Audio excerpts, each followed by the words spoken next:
दर्पण solution YouTube channel पर मैं प्रवेंद्र आपका हार्दिक स्वागत करता हूं। इस वीडियो के माध्यम से हम एनएमएमएस परीक्षा 2023 के ऑनलाइन आवेदनों के लिए संस्था प्रदान हेतु दिशा निर्देशों की बात करेंगे।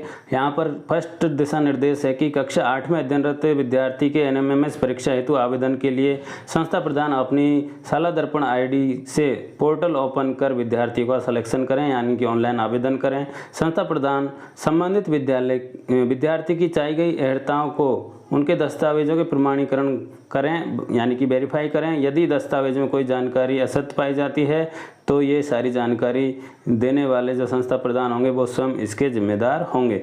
अगला है विद्यार्थी के निम्नांकित सभी दस्तावेज प्राप्त होने पर यह सुनिश्चित कर ले कि वह पात्र है, उसके उपरांत ही आवेदन ऑनलाइन करें। जैसे कि स्टूडेंट का जाति प्रमाण पत्र, कैटेगरी का जाति प्रमाण पत्र जिन पर लागू होता है ST SC, उनका जाति प्रमाण पत्र होना चाहिए।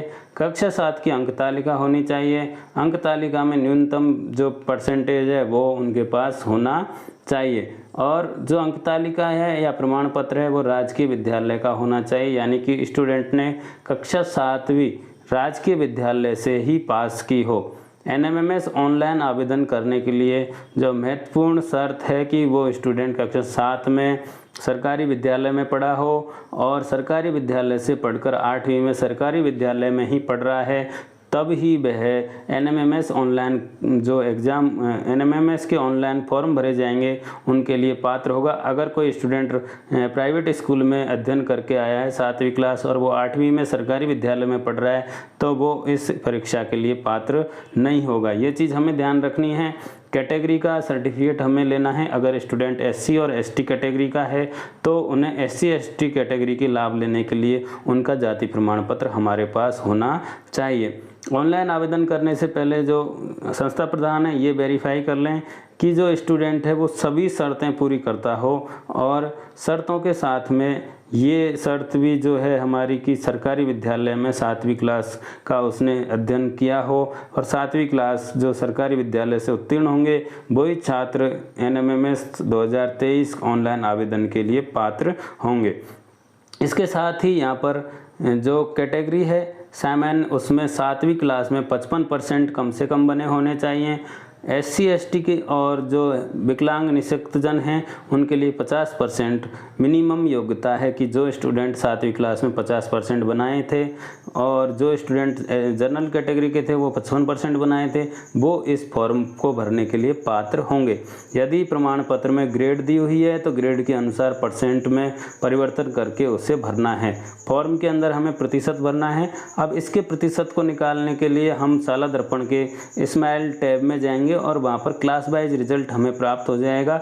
वहाँ हम क्लास 7 सेलेक्ट करेंगे और 7वीं क्लास का रिजल्ट हमारे सामने होगा और उस स्टूडेंट के नाम के सामने परसेंटेज हमें प्राप्त हो जाएगी। आप वहाँ से परसेंटेज लिखें और लिखने के बाद उससे ऑनलाइन फॉर्म में अप्लाई करें, वहाँ पर भरें। अगला जो यहाँ पर शर्त है, निःशक्तजन का प्रमाण पत्र 40%। जो स्टूडेंट CWSN कैटेगरी में आते हैं उनका 40 या उससे अधिक का प्रमाण पत्र होना आवश्यक है। इस तभी जाकर वो CWSN या निःशक्तजन प्रमाण पत्र के आधार पर उस परीक्षा में बैठ पाएंगे, यानी कि निःशक्तजन का जो लाभ लेना है वो 40% के सर्टिफिकेट होने पर ही दे होगा। ये यहाँ पर जो मुख्य शर्तें हैं उसमें अगला है आय प्रमाण पत्र। अभिभावक या माता पिता की समस्त स्रोतों से आय 3.5 लाख रुपये 3,50,000 रुपये से अधिक नहीं होनी चाहिए।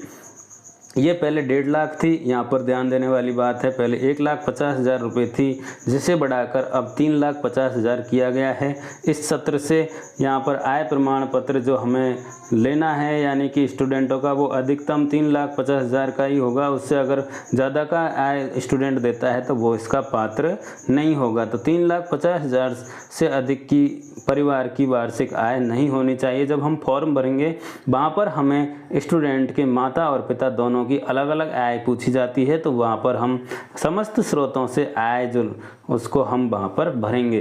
तो इस तरह से हम मैनुअली वहाँ पर फिल कर सकते हैं। जो आय प्रमाण पत्र स्टूडेंट ने दिया है उसमें माता और पिता की दोनों की अलग अलग आय दी गई है, तो दोनों की आय भरते हुए हम वहाँ पर 3,50,000 से अधिक का जो स्टूडेंट आय प्रमाण पत्र लाता है तो वो इसके पात्र नहीं होगा। आधार कार्ड की प्रति आधार कार्ड, स्वप्रमाणित आधार कार्ड स्टूडेंट का देना होगा इसमें। और हम जब सालांतरण की बात करते हैं तो उस स्टूडेंट का आधार कार्ड ऑथेंटिकेट हुआ हो तो बहुत ज़्यादा अच्छा रहेगा। अगर ऑथेंटिकेशन हो रहा है तो उससे ये होगा कि स्टूडेंट का नाम और उसका जो सालांतरण पे नाम है वो अपने आप ही सही हो जाएगा, उसमें मिसमैच की स्थिति नहीं आएगी। अगला है, आवेदन पत्र भरते समय दी गई प्रविष्टियों में किसी भी प्रकार का परिवर्तन होने पर साला दर्पण पर विद्यार्थी की प्रोफाइल अपडेट करें। यानी कि प्रपत्र 5 अपडेट कर सकते हैं, प्रपत्र 9 अपडेट कर सकते हैं, और अब उसके अपडेट करने के बाद ही हमें ऑनलाइन आवेदन भरना है। आवेदन पत्र पूर्ण करने के बाद संस्था प्रधान ये सुनिश्चित करें कि कोई आवेदन पत्र जो हमारा है उसको भरने से पहले ही हमें ये ध्यान रखना है कि कोई त्रुटि नहीं रह जाए। ये हमें बहुत ज़रूरी काम है जो ये करना है एनएमएमएस के लिए, कि जो हम फॉर्म भरेंगे उससे पहले हम ये सुनिश्चित कर लें कि कोई गलती नहीं हो, सारा फॉर्म सही भरा जाए। स्टूडेंट की डेट ऑफ बर्थ, स्टूडेंट के सारी डिटेल पहले से ही चेक करी हुई होनी चाहिए। संस्था प्रधान को ऑनलाइन आवेदन साला दर्पण के माध्यम से करना होगा। कोई भी ऑफलाइन फॉर्म नहीं स्वीकार्य होंगे। यानी कि जो फॉर्म है सभी ऑनलाइन भरे जाएंगे, साला दर्पण पोर्टल के माध्यम से भरे जाएंगे। योजनाएं टैब में हमें एनएमएमएस मिलेगा, वहाँ पर हम जाएंगे, अप्लाई ऑनलाइन का ऑप्शन है, वहाँ पर हम जाएंगे, वहाँ से ऑनलाइन करेंगे। अगर आपको इस तरह का वीडियो देखना है तो हमारे चैनल पर पहले से उपलब्ध है, वहाँ से आप देख सकते हैं किस तरह से हम एनएमएमएस का फॉर्म अप्लाई करेंगे। अगला जो बिंदु है, संस्था प्रधान को सभी विद्यार्थियों की फीस एक साथ, यानी कि अगर हमने 10 स्टूडेंटों की फ़ीस जमा करानी है तो वो एक साथ जमा होगी। संस्था प्रधान को सभी विद्यार्थियों की फ़ीस एक साथ ऑटोमेटिक, हम जब वहाँ पर SBI कलेक्ट पर पहुंच जाएंगे, हम साला दर्पण पर फिक्स डिपॉजिट ऑप्शन के माध्यम से हम देखेंगे तो वहाँ पर एनएमएमएस के अंदर जब हम स्टूडेंट की लिस्ट देखते हैं उसके नीचे फिक्स डिपॉजिट का ऑप्शन आता है। वहाँ जब हम क्लिक करेंगे SBI कलेक्ट के माध्यम से online UPI, net banking, debit card, credit card से हम ये जमा करा सकते हैं। आवेदन शुल्क जमा होने के पश्चात फाइनल सबमिट होगा। यानी कि जब हमारा आवेदन शुल्क जमा हो जाएगा उसके बाद हमें एक नंबर मिलेगा, उस नंबर को हमें वहाँ पर साला दर्पण पर भरना होगा। भरने के बाद ही हमारा फॉर्म ऑनलाइन सबमिट माना जाएगा। आवेदन करने के बाद हार्ड कॉपी निकाल कर ज़रूरी कागज़ों के साथ में उसे हमें फाइल करना है। तो हम जिन स्टूडेंटों के फॉर्म भरवा रहे हैं, उनकी फ़ीस जमा करवा रहे हैं, उनसे जो ज़रूरी कागजात होंगे उन कागज़ों को लेकर हमें एनएमएमएस की फाइल में उन स्टूडेंटों का रिकॉर्ड सुरक्षित रखना है। अब परीक्षा शुल्क की बात करें तो सामान्य श्रेणी के स्टूडेंट होंगे जो OBC और जर्नल के होंगे 50 रुपये फीस लगेगी। SC ST और जो CWSN दिव्यांग स्टूडेंट होंगे उनके 30 रुपये पर स्टूडेंट की फीस लगेगी। SC और ST श्रेणी के अभ्यर्थियों के अलावा अन्य सभी अभ्यर्थियों को सामान्य में आवेदन करना होगा। यानी कि OBC और SBC इस तरह के जो भी स्टूडेंट होंगे सब कॉमन ऑटोमेटिक ही सामान्य में काउंट होंगे, तो उनकी फ़ीस हमें 50 रुपये जमा करानी है और ST SC स्टूडेंटों की 30 रुपये फीस हमें जमा करवानी होगी। आवेदन पत्र निर्धारित स्थान पर संस्था प्रधान व विद्यार्थियों के हस्ताक्षर करवाए जाएं। जो हम प्रिंट लेंगे ऑनलाइन फॉर्म का उस पर संस्था प्रधान के साइन होंगे और विद्यार्थियों के साइन होंगे। इसी तरह से मूल आवेदन पत्र की हार्ड कॉपी दस्तावेजों के साथ में विद्यालय में चयनित विद्यार्थियों के आवेदन पत्र की 5 साल तक रखना है और अचयनित जिनका सिलेक्शन नहीं हुआ उनको 1 साल तक रखा जाएगा। सभी संस्था प्रधान यह सुनिश्चित कर लें कि कक्षा 7 में राजकीय विद्यालय में उत्तीर्ण हो, स्टूडेंट जो है राजकीय विद्यालय से उत्तीर्ण हुआ हो तथा वर्तमान में कक्षा 8 में भी राजकीय विद्यालय में अध्ययनरत है। ये चीज़ हमें ध्यान रखना है। विद्यार्थी के एनएमएमएस से संबंधित किसी भी प्रकार की सूचना के अधिकार के तहत मांगे जाने पर विद्यालय को उपलब्ध करानी होगी। अतः समस्त आवेदन पत्र में दस्तावेज विद्यालय स्तर पर संधारित करना बहुत ज़रूरी है। अगर कोई सूचना के अधिकार के तहत सूचना मांगता है कि किन किन स्टूडेंटों के फॉर्म भरे गए थे, कब भरे गए थे, तो इसलिए हमें ये रिकॉर्ड रखना ज़रूरी है। समस्त अद्यतन सूचना के लिए साला दर्पण पोर्टल पर नियमित रूप से आप अवलोकन करते रहें। अगर किसी भी प्रकार की सूचना प्राप्त करनी है तो साला दर्पण एनएमएमएस पोर्टल उपलब्ध है, उस पर आप इस तरह की सूचनाएँ प्राप्त कर सकते हैं। विद्यार्थी का फोटो आवेदन पत्र के हार्ड कॉपी पर लगाकर संस्था प्रधान को प्रमाणित करना है। जो हम फोटो लगाएंगे उससे हम वेरीफाई करवा लें। वेरीफाई करवाने के बाद ही हमें ये फॉर्म फाइल करने हैं।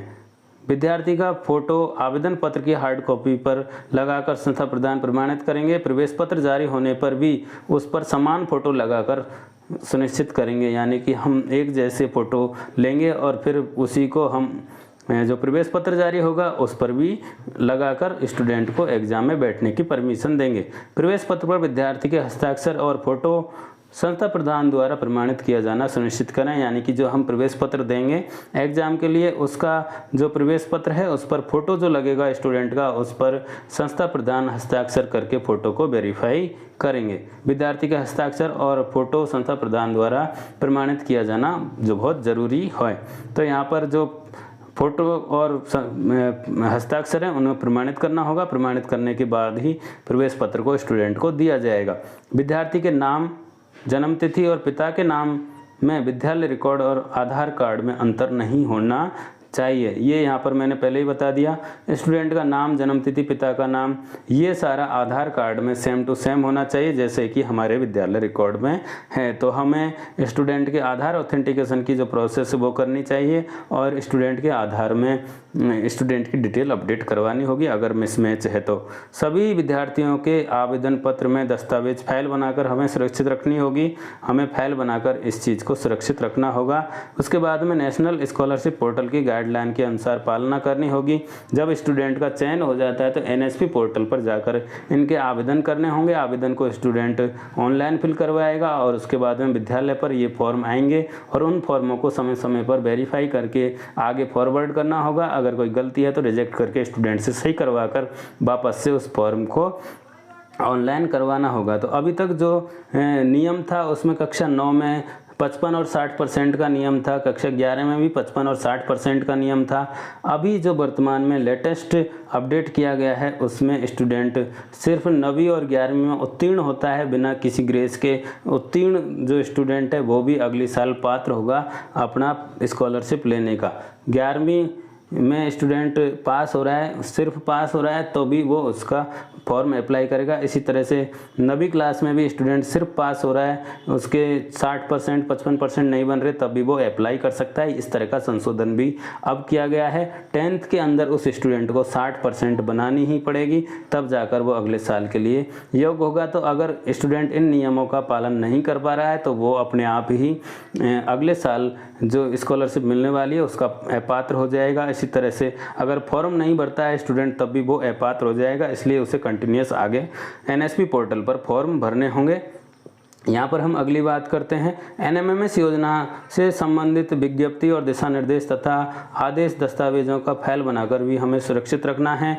इस योजना से संबंधित जानकारी शाला दर्पण पोर्टल व एनएसपी पोर्टल पर उपलब्ध होगी और शाला दर्पण पर एनएमएमएस शाला दर्पण नाम से हम सर्च कर सकते हैं, वहाँ पर इस तरह की जानकारी हमारी उपलब्ध है। RSCIT उदयपुर से पत्राचार करते समय पत्र को जिला शिक्षा अधिकारी मुख्यालय माध्यमिक के द्वारा प्रेषित करें। डायरेक्ट ही उदयपुर कांटेक्ट नहीं करें।